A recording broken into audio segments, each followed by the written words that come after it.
If you want to have the church and the world together, love has to be demonstrated.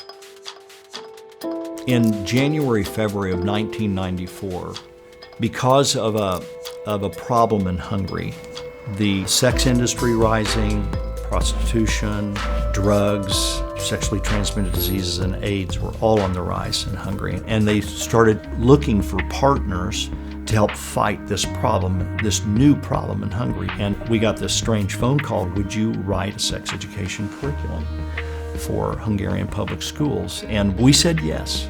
We thought God might be opening a door in response to our prayer. Let's see what He has in mind.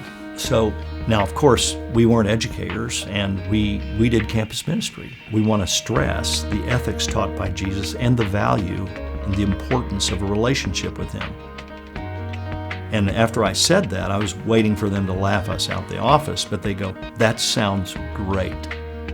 So while we were writing it, we're invited to an AIDS party for fundraising to counter AIDS.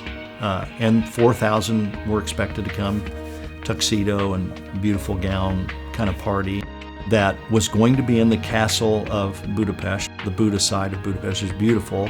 And isn't that great? And we're like, yeah, that's great. But as we learned what the party was going to be like, we started to get worried.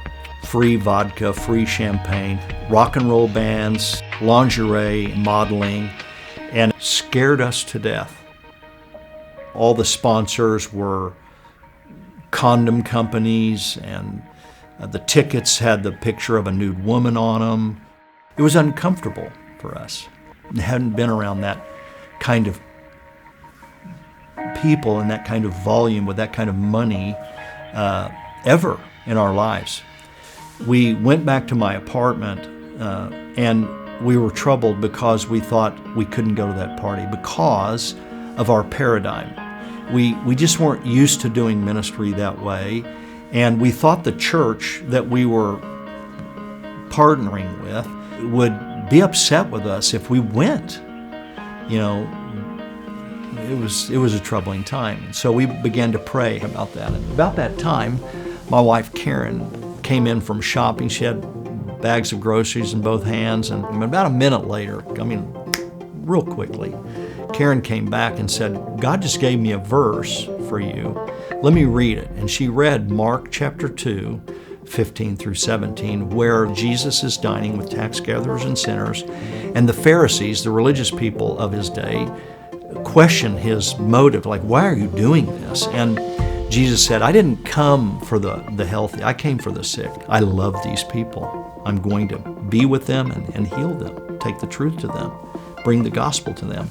And then right when she finishes reading the passage, she goes, would Jesus go to this party? And I'm like, oh my goodness, I cannot believe I didn't see this. Of course He would.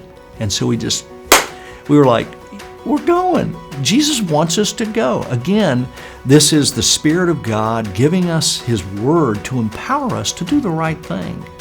And so we went to the party, and it put us in touch with so many people that needed to be loved by Jesus. And now, you know, it's 26 years later, 27 years later, 500,000 have heard the gospel in public classrooms, 8,000 teachers have been training, Youth at the Threshold of Life is in over 60 countries of the world, and we almost blew it right at the beginning.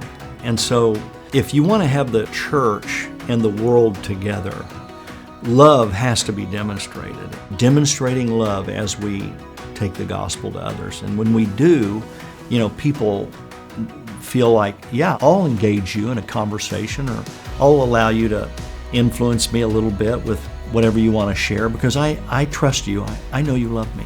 Jesus wants to take you places you've never been before. Now, go with obedience to Him, but go and let Jesus take you to places you couldn't dream of going without His leadership and His power and His heart. See His heart. His heart's bigger than you can imagine right now, bigger than the YTL AIDS party. It's bigger than that. And remember, the heart of God brought the challenge. There's something God wants to do, and His heart is in it.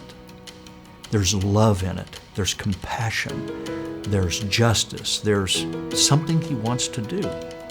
So let the mystery of His loving heart lead you to the response of, yes, Lord, I submit in joyful, dumbfounded delight and faith in You. Express your heart. I'm on board. I believe You have the power to do what You want to do. And I'm on board. I'm going to follow. I'm going to keep in step with Your Spirit.